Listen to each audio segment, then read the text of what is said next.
Royal Youth actually started the group stage in a 0-3 scenario, then ended up going 2-1 in the head-to-head versus Flamengo to get themselves here into this matchup, and we're at champ select already. That we are. Clutch Gaming decided they wanted the blue side to start off this best of 5. They banned away the Lee Sin. Kiana, once again, a blue side ban here from Clutch, and Pantheon and Syndra are the red side bans from Royal Youth. And yeah, as the tournament has progressed, Syndra gone up and up in priority. Pantheon just kind of cementing himself as a red side ban.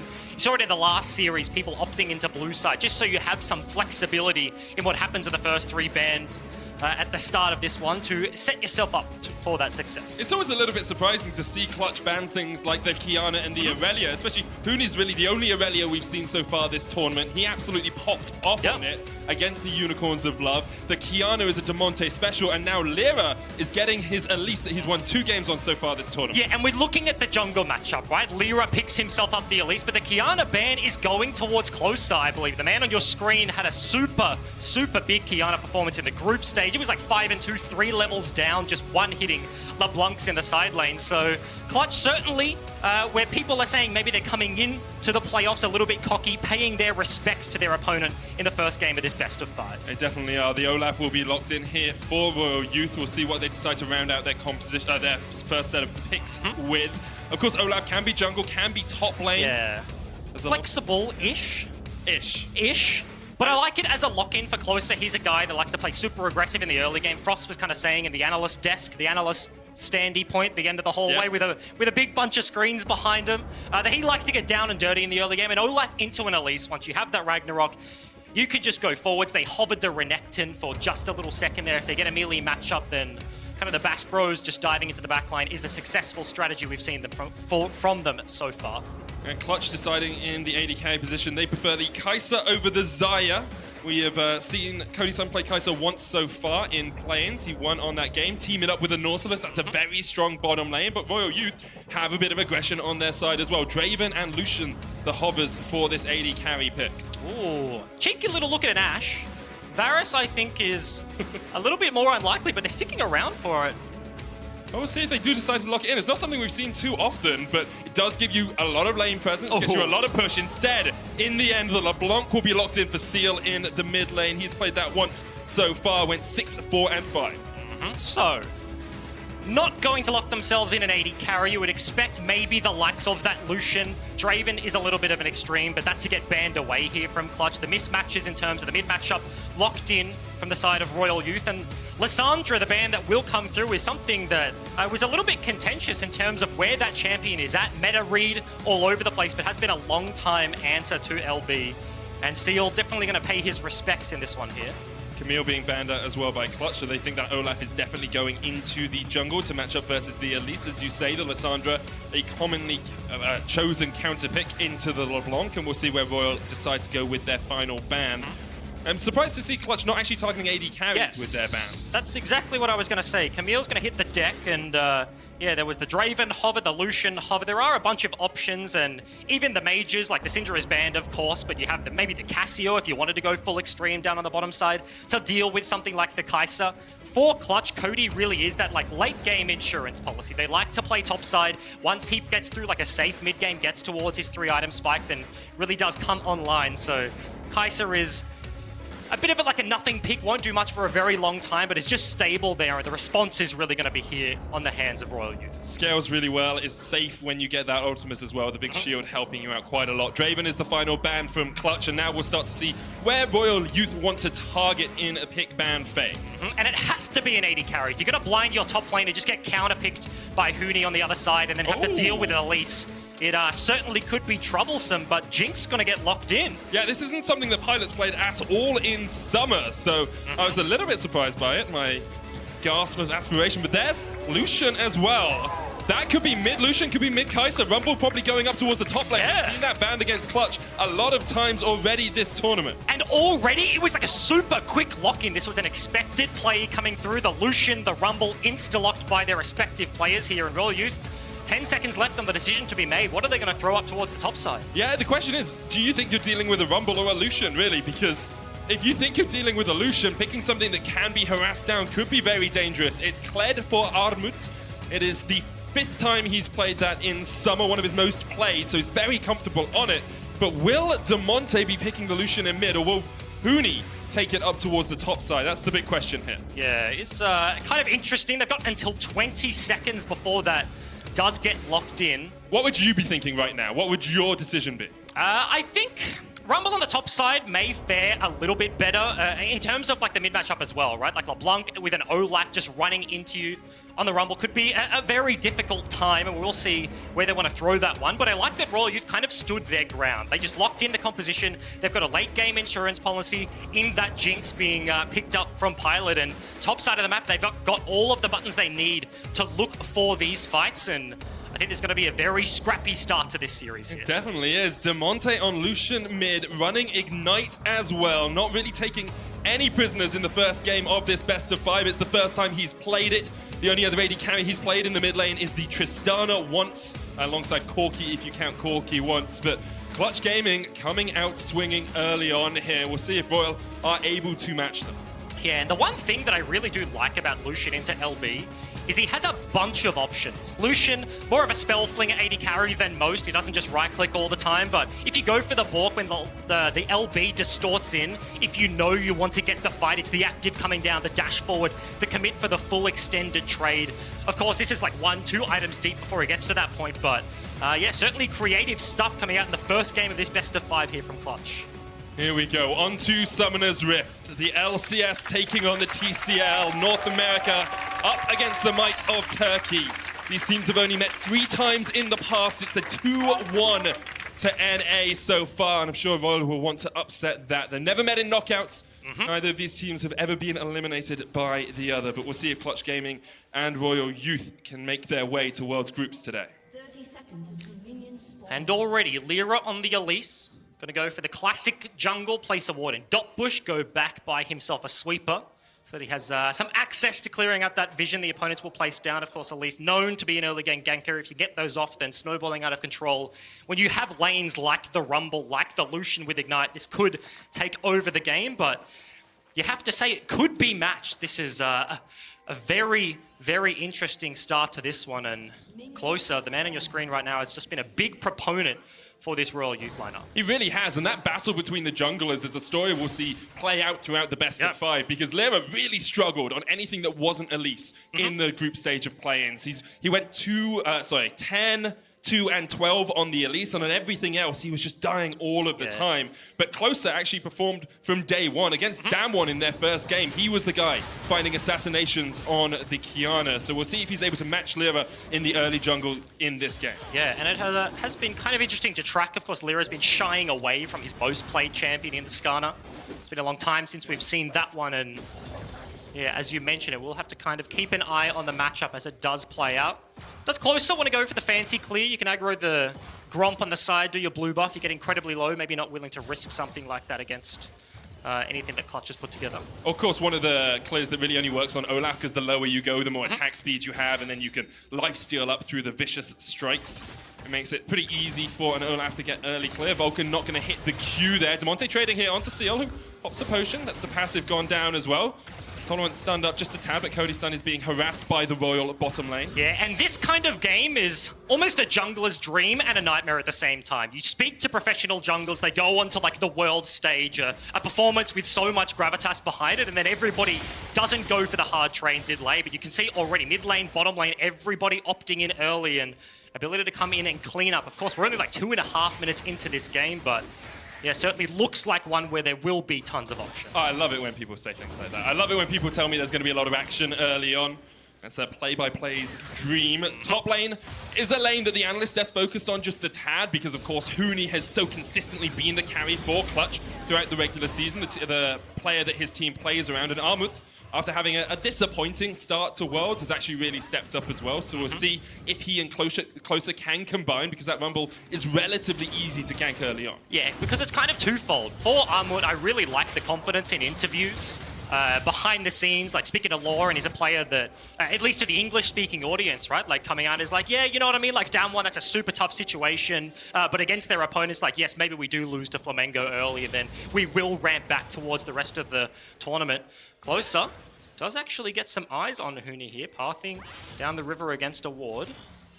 Lyra's on the other side of the map as well. This could be somewhat interesting. Huni is going to get spotted out by the scrying plant.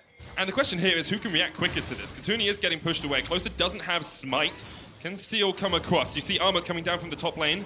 Huni maybe caught out just a little bit. Lyra on his way. Demonte going in for the fight. Clutch want this one. Closer already down to half HP. Seal flashing in, but Closer's gonna fall first. First blood to Demonte. It's Tanner time early on here. Seal getting chased away as well. That's two. Demonte has fallen, but Lyra and Huni are on the chase. Armut takes a harpoon to the back, and is he gonna be able to get away? No flash left. A great joust will get him to safety for now. And all over the first spawn of the Scuttle Crab at the top side, you see Closer, he was tracking Huni down the river. Everybody opting in for that play, but 2 for 1 at the end of the day. Lyra cleans up the Crab off the back end, and yeah, Clutch certainly feeling good about the start to this one. Yeah, get about a 700 gold lead just off that. Getting the kill onto Demonte means he can harass Seal a lot easier in that mid lane. Summoners burnt across the board. No flashes left on the top side of the map. Means that those future ganks become a lot easier as well for both junglers. And it's interesting with how this play progresses. Rumble is one of those champions that almost guarantees you prio on the top side of the map. That's why Huni has so much time to just wander down the river. He stands there, hits S,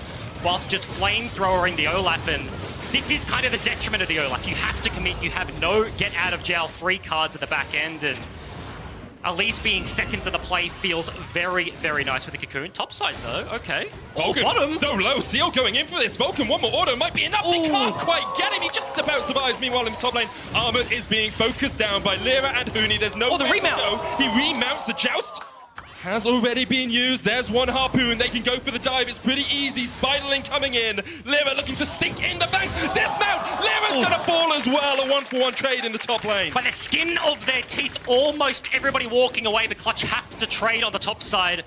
Bottom side of the map though, Royal Youth closing in on this Infernal Dragon. Zero Such a good contest, dragon. and that's a real good time. After what was a failed bot dive, you get all the summoners are out, but Nautilus just, with a sliver of HP, walks away from the play. It's not fruitless. Walking away with Infernal Dragon is a super good time. Benefit for Clutch in the mid lane is that Demonte had some time to farm up by himself. He's about 15 to 16 CS ahead in that lane now. And Seal not getting anything out of his roams is going to cost him as the game does progress. As we will take another look at how this started on the top side. Notice the pink ward gets placed so Lyra knows he is in Fog of War right now. Walks out of the bush, a slight mistake, so the Cocoon knows, Armut knows rather, where the Cocoon is coming from, but just a hard commit. Remount on just 0 HP. And that does mean that the Elise at the end of the day has to trade her life for the kill. Oh, Vulcan's going to face check straight into Closer here. Long range zap is going to connect, and Vulcan really has nowhere to go. Teleport coming in here from Clutch. They're going to try and turn it around. Vulcan falls first. Here comes Huni. But look at Royal. They just get the hell out of there. Yeah, TP comes through, but Huni doesn't have his R available. The Equalizer not to be seen in this play. Closer cancelling his recall. He knows the dive could be here. Lyra showed on the wall. Does Huni have ult? No Equalizer. Demonte's on his way down, has the culling, but are they really going to look for this? That's so dangerous. If that hook landed, that could have been a kill onto Cody Sun. One of those situations where, yes, you are being the aggressor, you have members behind them, but they can just run forwards onto you, then the play gets completely flipped on its head. And look, we're 7 minutes in, there's been skirmishes, dives all over the place. I love it. 6 kills in 7 minutes. This is the sort of League of Legends I want to watch. Double Infernal spawn as well in 3.5 minutes. For compositions like the ones these two teams have opted into here for Game 1, it's kind of the dream scenario. It's exactly what you want. Damage galore all over the place and everybody fighting for everything. And I do want to bring our attention back to some of the key points we looked at early on in this matchup. We said top lane was going to be a key impacting factor on people getting ahead. And Armut is so important for Royal as he comes in with the Skull Charge. That's what it's called. I think you were trying to say he was going into Narnia. That is exactly what I was trying to say. But you can see Armut here, in wins, if he gets ahead, his team is much more likely to win. But when he falls behind early on, Royal tend to just lose out bit by bit by bit in these games. So him having 2 kills early on, him not being too far behind Huni in CS is a very good sign for Royal Youth. Yeah, and you can see the forward percentage as well there. Was a positive one, so spends a little bit of time. The opponent's side of the map, of course, does get played around by Royal Youth. Huni has spent so much time just being proactive on the top side of the map. The flank down the river is now looking to pick on the Olaf. But this is all 5 members rotating to mid lane. Everyone is in the mid lane right now. Armut's going to meet up with Huni, who has the Equalizer. At the moment, he's overheated. Lyra on his way across. Close is still only level 5. Doesn't have the Ragnarok if he gets caught out with a cocoon. Red buff started up here by Clutch, and Demonte's coming across. Should be an easy enough secure now for Clutch. They forced RYL out of their red side jungle. Yeah, one of those unfortunate situations. You see how much time Close has spent just kiting around his red buff, wanting to find access, wanting to find a way in, but mid lane pushing here for Demonte now goes back and gets himself the Cutlass, so this LeBlanc matchup, now that there really hasn't been jungle intervention in the isolated 1v1, there's been skirmishes around, they've both left lanes and rotated all over the place, but this is just such a forgiving build, and with the ability to just isolate, he's been pushing up and walking everywhere. So there's a really interesting decision being made here by Clutch. If you look at the minimap, you can see they brought their bot lane up into top side, and they've allowed the bot lane of RYL to push in bot. This actually means that RYL can control that total bot side river with the Infernal coming up in a minute and a half time. What Clutch get out of this is Rift Herald control, which is what they always want. But my question to you is, would you take it in this situation? Yeah, I think it is a hard one, right? Because when you're thinking about, we've seen the low-key series, they go for the lane swap. Rumble was like the old champion of I will just eat away if you try and play on the bottom side of the map. And yes, I am just a one guy chilling underneath the turret and you guys are looking for it. Equalizer can be so impactful. RYL swapping into it Yes. because the question is moot in the end, but it was an interesting thought experiment there for a second, Eja. And it is something that teams have done to Clutch this tournament already. Like if we're saying the 10-minute Clutch Rift Herald, NA teams are saying it, all of the emerging regions come in and their opponents, they know this is the expected play. And matching on the top side of the Rift means that RYL are looking to match here. No one They stepped wanna in look that for the bush. fight. No one stepped in the bush. There was a control ward in it. Now they spot it out. So RYL, as you say, are matching. Armut, of course, has an easier way to get in the fight as his charge is coming off cooldown pretty soon. And RYL might look for this one as the Rift Herald has been started up by Clutch. Yeah, Pilot left alone, catching a wave on the top side though. Clutch will start this one up, but for the Jinx, it will be a long way walking around to the rest of his team, and it looks like a concede. They've just given it up. They've accepted that Clutch have control over the Rift Herald. They'll push out mid instead. Fight is starting here. Okay. Tuna's hooked in. Armut on the front line. There's a lantern there for him to grab, but the Equalizer comes down. Charge away from Armut. Jinx not there with the team yet. Rift Herald already secured by Lyra. So Clutch get what they want, but now RYL have the path down towards this Infernal Dragon.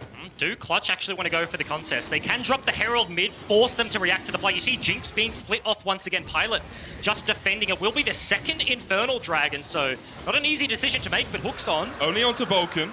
Rift Herald is going to charge in mid. Demonte. Seal has to flash away from him, and that should be a mid lane tower here for Clutch. You see the sequence of events. You see the decision-making between these two teams. Do we fight for the Rift Herald? If not, we go for Infernal, but then we might lose our mid lane tower. They have been able to hold on to it for the moment, but Clutch have, because of those turret plates, got quite a substantial lead. 1,500 gold ahead at the 11-minute mark. Yeah, substantial?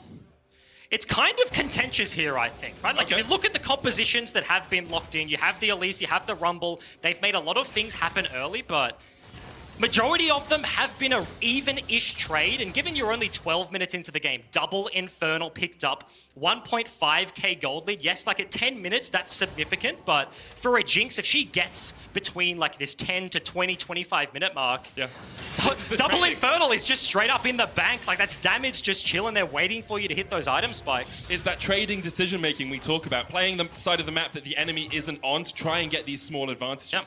You give up a Rift Herald to get an Infernal, maybe lose some plates on your mid lane tower, but it's the sacrifice. How much gold is 2 Infernals worth? And it's one of those things that you like to see. Games of League of Legends really suck when one team is like, oh, okay. Flash! Hook! Cody flashes away. Pilot's on the chase here. The zap does connect. Looking for some more damage onto Vulcan, but isn't going to be able to put too much more down. Flash for Flash in the mid lane. Cody's son is low. Hook. Very nice. Hook lands onto Vulcan. The flay coming out. Lyra's off towards the side of this, but the super mega death rocket isn't quite going to connect. Lyra is up towards the bottom of the fight, but Close is on his way in as well. Here's Huni the has flank. Equalizer. This is not good for RYL. They are caught up. The jump in from Close. He takes down one. The flash away from Pilot. Teleport coming in here as Armut is going to join the fight, but really in the end, RYL get a kill and they get out. Yeah, Clutch just cannot continue the play. No CC between everyone. Rumble ulti already coming down. The turret is incredibly low, but Seal wandering down and... Still holding on. Okay. Take that.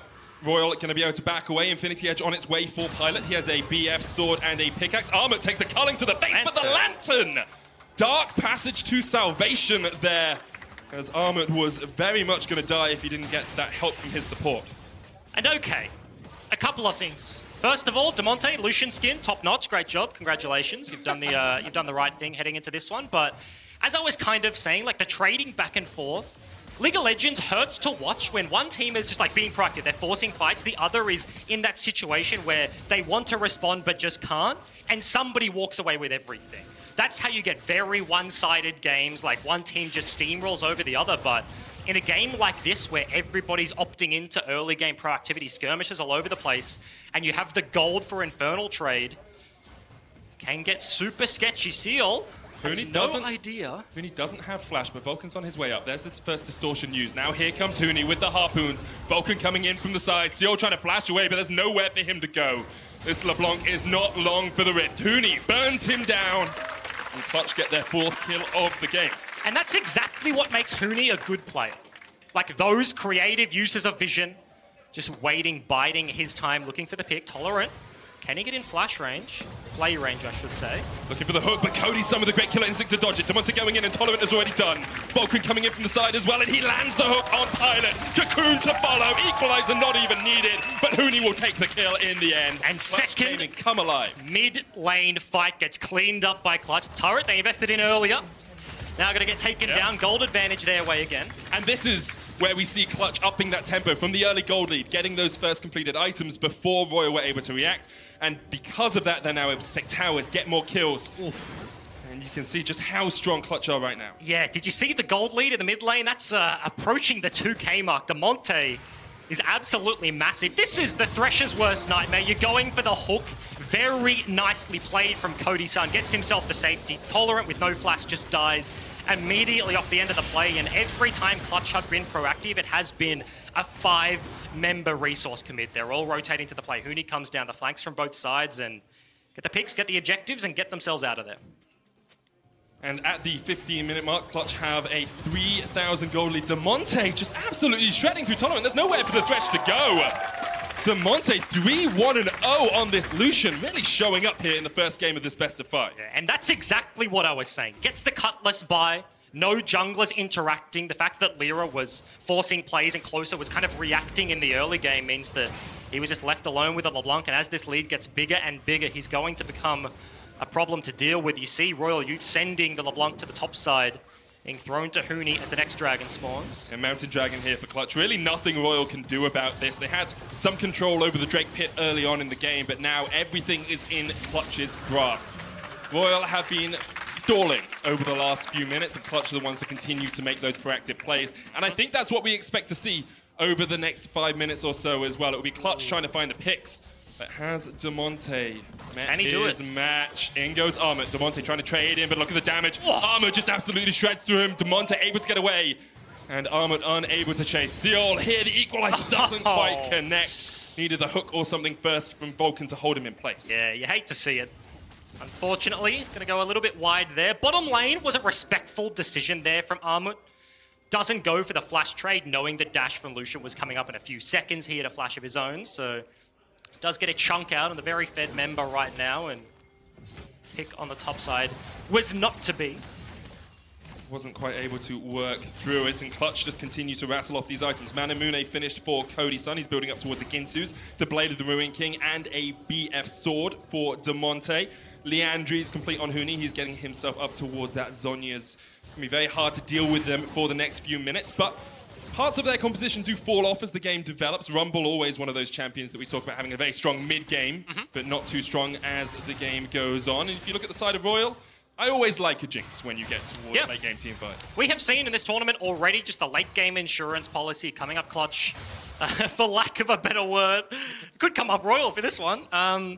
But yeah, it is kind of interesting. The one big thing as we are kind of heading towards that 20-minute mark, in the composition of Clutch, it's hard to close the game if the other team doesn't want to fight you, right? Okay. Like starting up a Baron with an Elise, Nautilus isn't going to get tanky. They don't have anyone that can just freely like look for the objective. It really is like, can they find the fights they need to blow open this game and then force the end before something like Double Infernal Jinx comes online? I will say, that's a long way away. We're at 18 minutes. Big Purple Worm hasn't even spawned yet, but these are going to be the things in the back of their minds. They're doing a great job at cementing this gold lead and ever so slowly creeping this one up and up, but But that's also the point at which Clutch have to start thinking about vision control as well. They did it so well in their regional gauntlet versus TSM. They found good flanks for Demonte in fights. They found good areas where they could get behind the enemy team without them spotting them.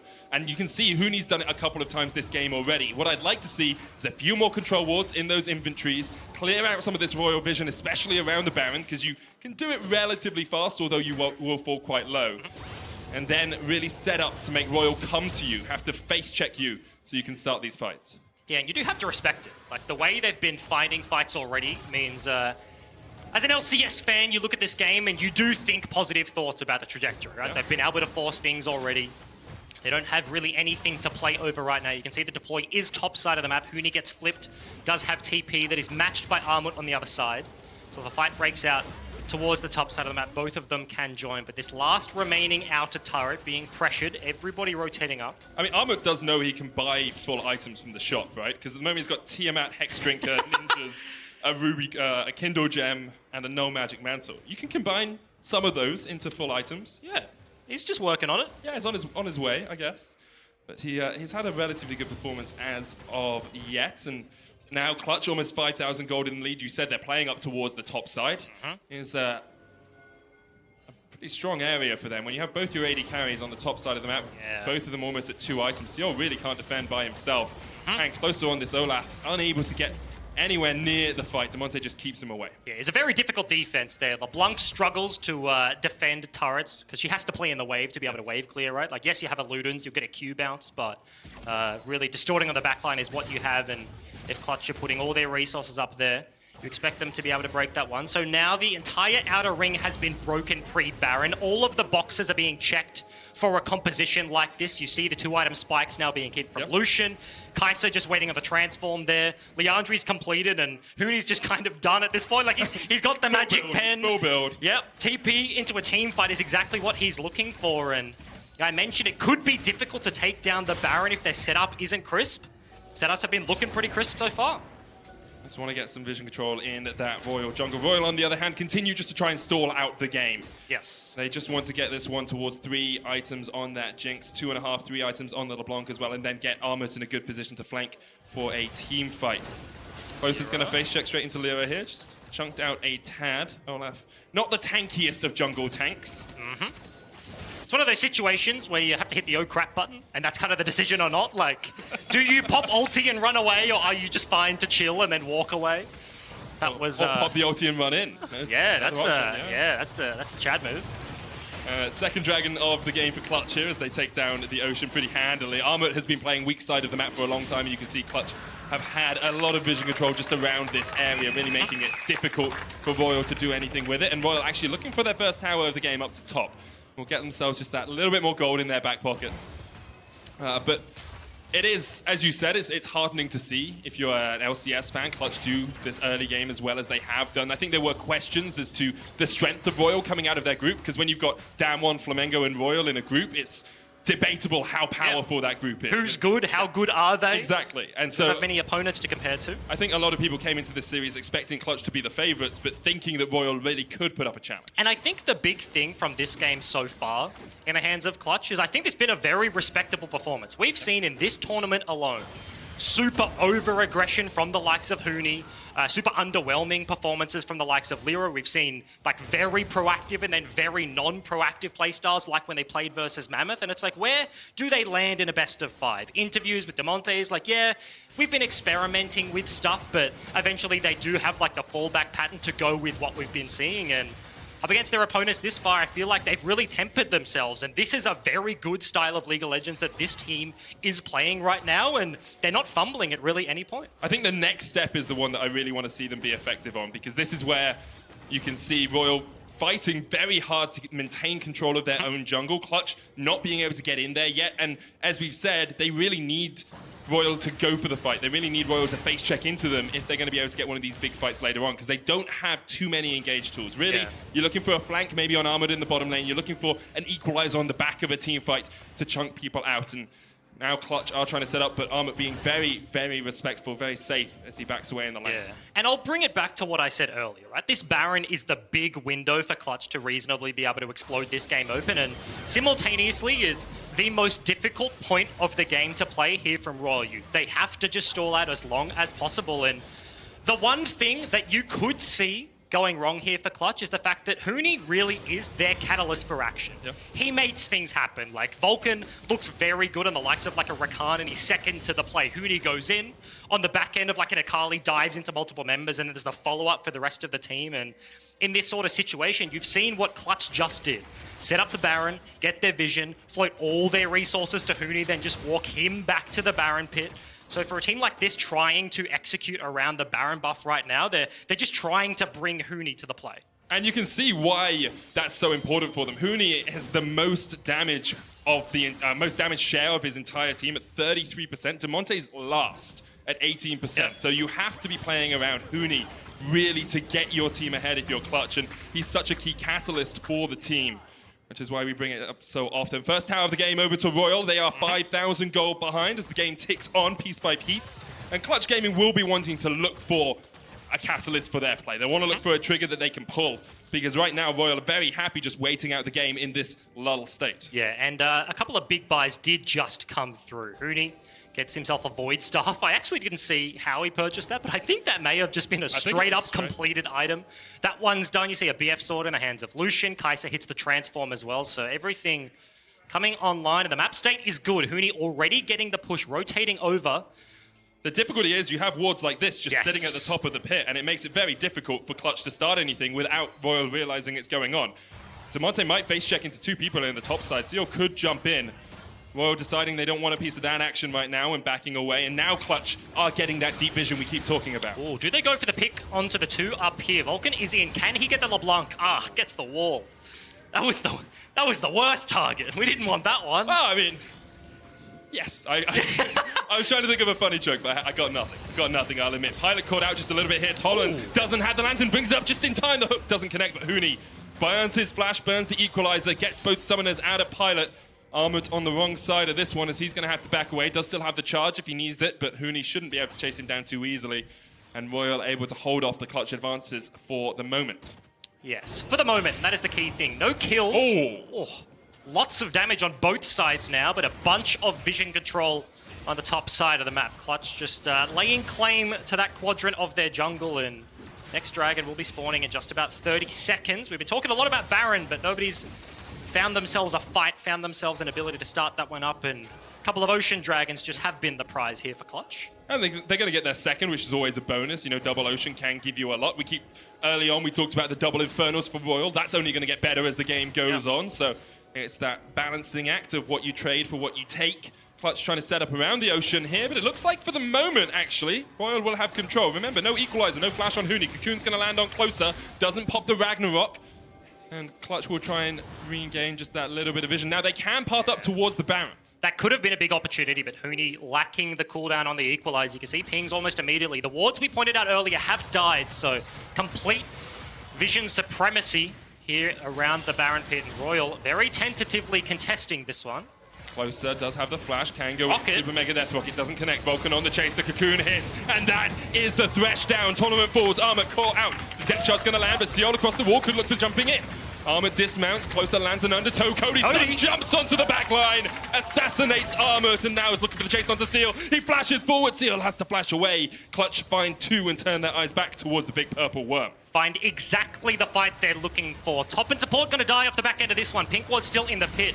Very difficult to be able to get into this one, and Olaf without a flash is, even if it was in the area, not going to be anything to play with right now. So Clutch now with Baron, couple of dragons, a huge gold lead cementing themselves in the first game of this best of 5. And this is what you wanted to see from Clutch. Patient, methodical play. Yes. They waited for the misplay from RYL. They waited till they could force the Baron, and then they caught their man. And Baron does exactly what you want for this composition. They force them into the chokes, the equalizer, the hook so easy to land on multiple members, and even with Kai'Sa, Cody-san just flies into the backlines, but Closer and Seal just have to run away. There's no contest here, no way they can turn around and dish back any sort of damage, and that's it, just good stuff. A-okay play there. A-okay. That's what Clutch will want to do. Methodical, you can see, really, RYL weren't involved in that fight. All they were doing was running away. They were split across 2 portions of the map. And the big thing I want to highlight with these damage charts, think about Clade, Olaf, LeBlanc. 3 champions that if they're going forwards, do lots of damage. When they're going backwards, running away, do negative damage. So you're sitting at a 250 mark is not where you want to be. Oh, okay. That's a great cocoon. Still lands as Seal tries to disengage. He's going to jump away even though the lantern was there. It's a support nightmare. Dardoch says it's Tanner time, therefore I must awake and celebrate. It's been pretty Tanner time this game. Demonte's had an exceptional performance on the Lucian. Now has his Infinity Edge complete. And Clutch pushing in 2 lanes with that 2-1 split. And Vulcan and Lyra just roaming through the jungle, finding catches where they can. This will be the outer, the tier 2 turrets in mid and bottom falling. This is exactly what you want to see. Dragon is up, but not really a priority at this point. Culling will force the Kled to run into Narnia's top side. That's going to be an equalizer, though, just to force them off the turret. Pilot forced away. Demonte in the mid lane, chipping away at that tower as well. Bottom lane Inhib will fall. Inhib tower will fall. Tolerant flashes forward. Rooney goes golden. Tolerant will pop his stopwatch as well. And here comes the charge from the side. Last chance saloon you have to feel for RYL. Can the Jinx stay alive? Seal, only man left alive on the back line here for RYL. He's chased out by Cody Sun. Armut running for the wins as well. Clutch have destroyed RYL in this first game, dismantled and demolished them. It's looked perfect from Clutch. They have just absolutely dominated the map, and they will go 1-0 up in this series. They're playing with their food just a tad as Armut forced back to the fountain. But Tanner time is well and truly here in Europe as he falls to the fountain. In the end, the Nexus goes down and Clutch go 1-0 up. He's got to do it to you. Immediately ripped back into the Nexus. Hooney, cold killer right there on his signature rumble, has been banned away so many times throughout this tournament already.